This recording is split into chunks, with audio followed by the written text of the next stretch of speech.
आपने आज तक भूतिया घरों के बारे में सुना होगा, हवेलियों के बारे में सुना होगा, लेकिन आज हम आपको कुछ ऐसी भूतिया शिप्स दिखाएंगे जो सालों से अपने आप समुद्र की लहरों पर चल रही हैं। इनमें ना तो कोई पैसेंजर है और ना ही कोई क्रू मेंबर, तो फिर इन्हें चलाता कौन है और ये कहां पर घूमती रहती हैं? कैसे इन शिप्स में भूतों का असर हुआ? इन शिप्स के राज के बारे में जानकर तो आपकी नींद ही उड़ जाएगी। Number 1, MV अल्टा। ये जहाज बहुत ही खूबसूरत और मजबूत था। इसने अपनी समुद्री यात्रा अक्टूबर साल 2014 में शुरू की थी। ये जहाज बहुत ज्यादा बड़ा था, इसलिए इस शिप को बड़ी बड़ी चीजों से बांध कर रखा गया था। लेकिन जब ये शिप पानी में उतरा और समुद्र की लहरों से टकराया तो ये अपने काबू में नहीं रहा। इस शिप में आग जैसी ताकत आ गई थी, जिसके चलते इसने अपनी सारी चेनों को तोड़ दिया और पूरी तरह से इसने अपने आप को मुक्त कर दिया। अब ये बिना रोक टोक के कहीं भी जा सकता था। इसने अलास्का से 1500 मील की दूरी तय की और ये 2 साल तक किसी को भी नजर नहीं आया। लेकिन साल 2015 में इस शिप ने रूस के समुद्री सरहद को पार किया। ये जहाज कनाडा से निकला था, इसलिए जब कनाडा को रूस के समुद्री सरहद पर यह जहाज मिला तो उन्होंने रूस को इस बात की जानकारी दी और कहा कि इस जहाज पर भारी मात्रा में सल्फर और डीजल भरा हुआ है। अगर वो कहीं भी टकरा गया तो समुद्र में हाहाकार मच जाएगा। इस पर रूस ने इस जहाज को पकड़ लिया। सबको हैरानगी में डालने वाली बात यह थी कि यह जहाज 2 सालों तक बिना किसी क्रू मेंबर और बिना किसी कैप्टन के चल रहा था। नंबर 2, कैरोल ए डियरिंग।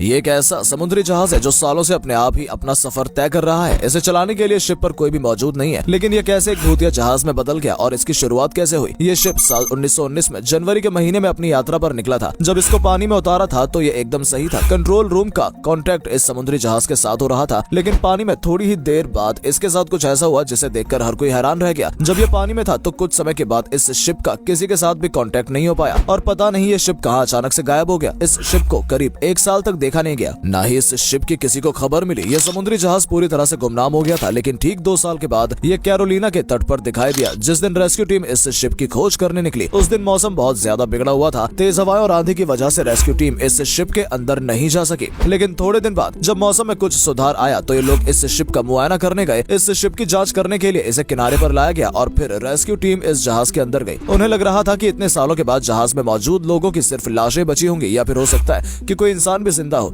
लेकिन जब ये टीम इस जहाज के अंदर गई तो जहाज में ना कोई लाश थी और ना ही कोई जिंदा इंसान। यहाँ तक कि शिप के अंदर एक चिड़िया तक का भी नामो निशान नहीं था। ये शिप एकदम साफ और खाली पड़ा था। ये अपने आप ही चल रहा था। इस पर कुछ लोगों का मानना था कि ये सब बरमूडा ट्रायंगल की वजह से हुआ है, तो वहीं कुछ लोग कह रहे थे कि कुछ लुटेरों ने इसका सारा सामान लूट लिया और इसके अंदर मौजूद लोगों को मौत के मुंह में उतार दिया। लेकिन जो भी हो, इस जहाज की सबसे हैरान करने वाली बात तो ये थी कि ये जहाज बिना किसी कैप्टन की मदद से 2 सालों से ऐसे ही समुद्र में घूम रहा था और अपनी मंजिल खुद ही तय कर रहा था। Number 3, Copenhagen. ये जहाज भी इन्हीं भूतिया जहाजों में से एक है जिसको साल 1921 में पानी में उतारा गया था। इस जहाज को शुरुआत में तो डेनिश नेवी की ट्रेनिंग के लिए 7 साल तक यूज किया गया। जहाज 430 फीट लंबा था और करीब 20 इस जहाज में फ्लोर्स थे, इसलिए इसे खास मकसद के लिए रखा गया था। ये जहाज अर्जेंटीना से तो निकल गया साल 1928 में, जब इस जहाज को अर्जेंटीना से ऑस्ट्रेलिया के सफर पर भेजा, लेकिन कभी ऑस्ट्रेलिया नहीं पहुंचा और बीच में ही कहीं गुम हो गया। इस जहाज को ढूंढने की बहुत कोशिश की गई, किसी को इसके बारे में पता नहीं चला। सबसे जरूरी और चौंकाने वाली बात तो ये थी कि इस जहाज में बहुत ही अच्छे इंजन लगाए गए थे, जिससे इस जहाज का बीच में कहीं रुक जाने का तो सवाल ही पैदा नहीं होता। साथ ही समुद्र में कोई हलचल भी नहीं थी, जिससे यह जहाज समुद्र के आगोश में समा जाता। ये जहाज थोड़े थोड़े समय के बाद अलग अलग देशों की सरहदों पर देखने को मिलता है, लेकिन इस जहाज में कोई भी क्रू मेंबर दिखाई नहीं देता है। लेकिन फिर भी ये अपना सफर खुद तय करता हुआ पाया जाता है। नंबर 4,